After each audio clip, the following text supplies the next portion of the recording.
The evil within lies in the dark. People of YouTube,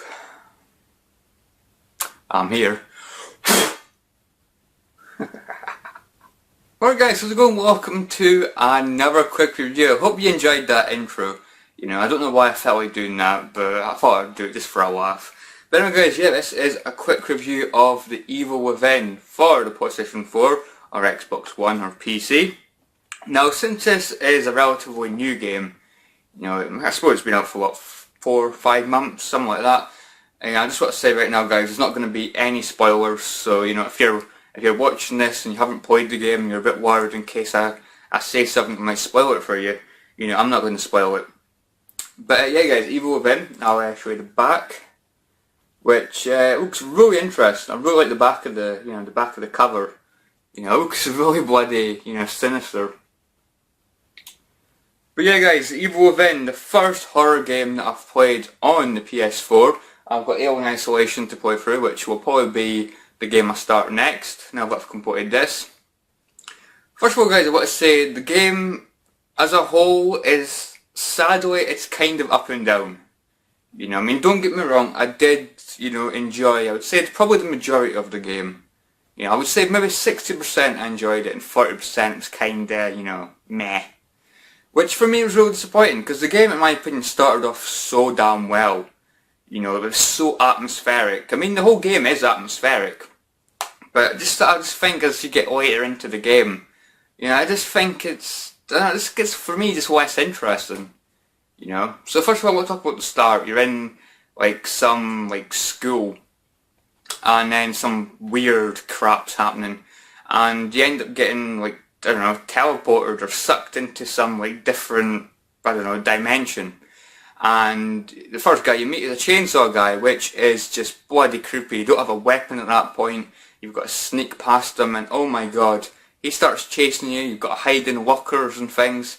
It's really bloody creepy. And at that point I was like, yeah, this is gonna be good. This is gonna be so damn good. One of the main things that let this game down is the story, guys. The story is all over the place. You know, you don't have a damn clue what's going on. At least I didn't have a clue what's going on. The story is all over the place. You know, all these different weird things are happening. You don't know if it's real or whether you've been sucked into like a dark realm or, you know, a different dimension. You don't know if it's real or not. And the story just jumps all over the place. You don't have a damn clue what's going on. Which for me is a bit of a disappointment. You know, if you like games with a really, really good story, this is probably not a game for you. Unless you're not too bored about the story and just want, you know, a game to play for the gameplay. Which for me is, you know, it's quite a big deal. I mean, I've played the start of Alien Isolation, you know, the build-up characters and that seem really, really good. And the characters as well in this game, they're quite, you know, uninteresting. You know, there's nothing really that interesting about them. You play as this guy, which is the main character, Sebastian. And, you know, he's alright, but they could have had, you know, such a, you know, a better character. You know, another character from the game, they're a bit, you know, they're not really that likeable, sadly.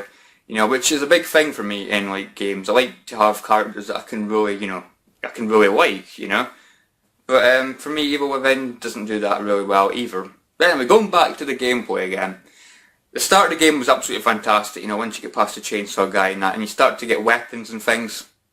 The game's really good, because you're, like, walking through a wood. It's, like, near the beginning of the game. You're walking through a wood. It's really dark, really atmospheric, really creepy. You've got a little lantern which, you know, obviously lights the path for you. Which makes me feel like bloody Bray Wyatt from the Wyatt family. You can just imagine him walking through the woods with a bloody lantern. And the music would actually go quite well with it, Bray Wyatt's entrance theme. Which, by the way, kind of inspired that introduction I did to this video. For me, that was probably my favourite part of the game. When you're going through the dark woods, because it was so creepy, you know, it really bloody was. You know, I was playing it with the lights out and it was bloody creepy, guys, you know. I kept expecting these weird things to, you know, come after me. So it was really, really good, you know. Like I say, my favourite part of the game, probably. You know, I would have liked that to have lasted longer. It didn't last too long, the Dark Woods.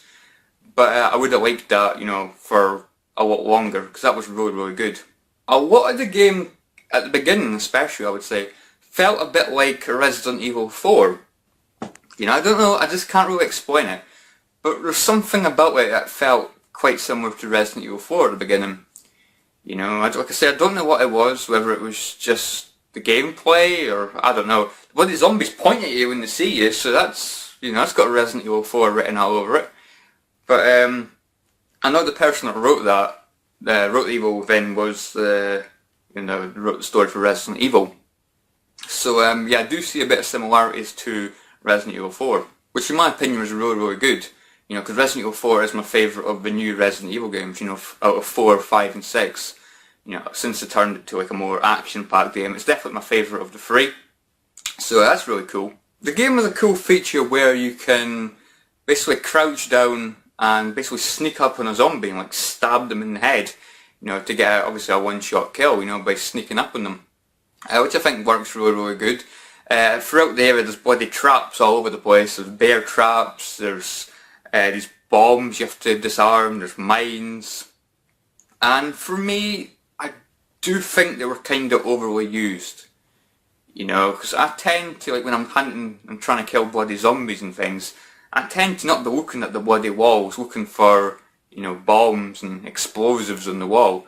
I mean, it can really lay me out. I mean, you could just go around the corner and boom, beep beep beep, boom, and takes basically a ton of health off you.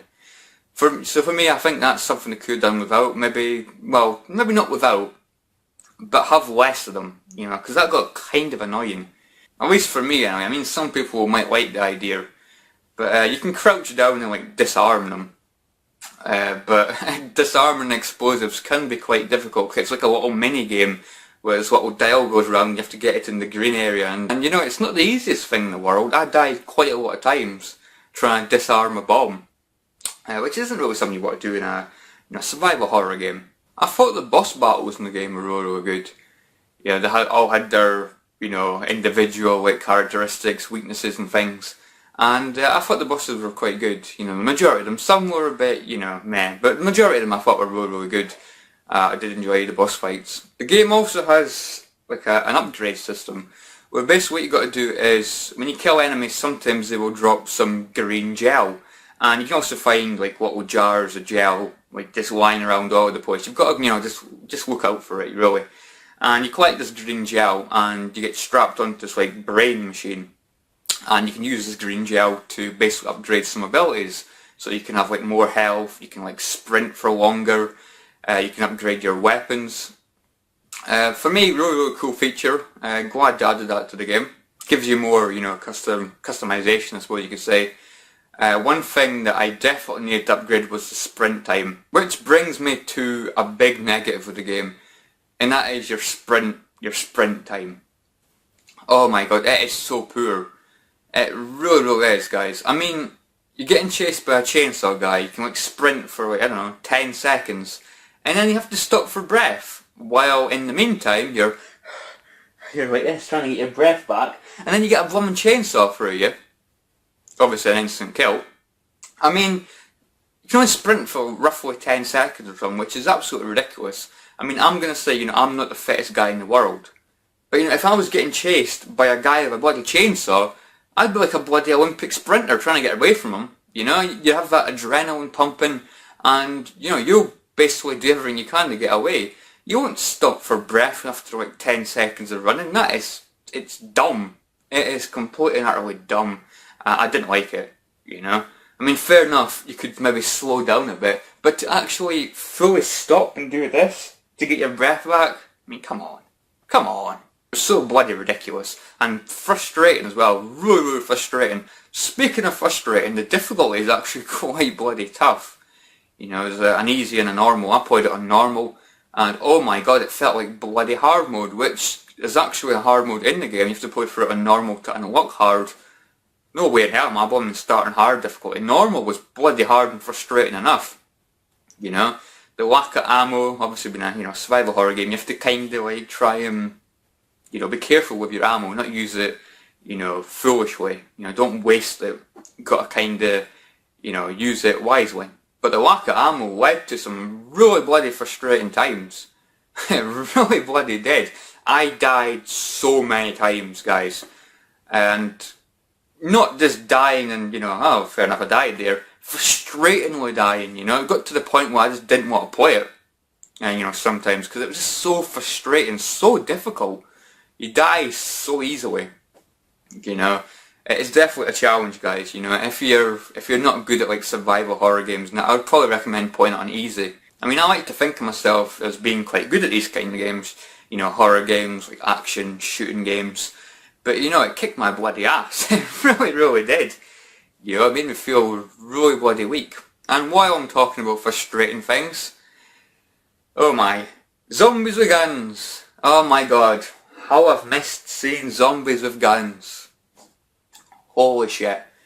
That is like the main thing I dislike about Resident Evil 5 and Resident Evil 6. I mean, I love the games, I love Resident Evil 5 and 6. But the one thing that really grinds my gears, really gets on my nerves, are zombies with guns. Because it's just bloody pathetic. In this game they're worse. I mean, in the, like, Resident Evil 5 and 6 they would, shoot you, and then they would stop maybe for 5-6 seconds and then shoot you again. These flipping things have got shotguns, just go like that. Obviously draining your health away. And again, frustrating times, guys. Really, really frustrating times. This has turned into a bit of a rant, this second half of this review, but there's just so many things about this game that they could have done without and would have made the game much better, in my opinion. As for the overall length of the game, it's probably about a 14-hour game. So anyway, guys, I think that pretty much, concludes this review / rant thing. Yeah, so as you can see, I'm a bit disappointed, guys. A bit disappointed with Evil Within. I do like it, but I'm gonna sell it, and I don't know. I probably will rebuy it, but to be honest, it's not a game I'm gonna be in a hurry to rebuy. Because recently I've completed Rayman Legends. I love that game. I'm gonna sell it, but I'm definitely gonna buy it back. But with this, I'm kinda not sure, but I probably will. When it's really cheap. But I'm not in any hurry to play through it again. Once was bloody frustrating enough. I hope Alien Isolation's better. I've played it for about half an hour. So far it seems really, really good. But I said the same at the beginning with the Evil Within. So anyway, guys, that is the Evil Within. I should actually say the music in the game is quite good. The atmosphere, the music's quite, creepy as you would expect. Like high tempo creepiness. Okay guys, so that is the Evil Within. I'll quickly go through some little points. Positives, I would say the atmosphere, the music. Some of the areas in the game are quite good. Graphical wise, the game looks really, really good. And that's probably it for that, actually. Some of the monsters I thought were really good as well, like the bosses and things. Negatives, the story's not that great, characters are not really that great. It's got zombies with guns, which for me is a huge negative. Some of the areas felt a bit, boring and interesting, in my opinion. Frame rate kinda has an issue at some points. It kinda, staggers a bit, jumps around a little bit. But, I think you get used to it. So, yeah, that's really all I can say on that, to be honest. And the difficulty's bloody tough, in my opinion. So that's it for Evil Within, guys. I've got a little video to add on to the end of this, where basically, guys, at the end of the game, it basically gave me a time. Total time playing, and also the number of times that I died. So I recorded that. So the number of times I died, it's kind of embarrassing. There's quite a lot of deaths there. So I'll add that on to the end of this video, guys. But anyway, guys, if you've played Evil Within, let me know what you think of the game. Or if you played Alien Isolation, let me know what you think of that, because that is going to be, my next horror game to play through. Anyway, guys, thanks for watching, and enjoy the next clip, and I'll catch you all later. Alright guys, well, I've just completed the Evil Within for the PS4, and I thought I would show you my end of game stats.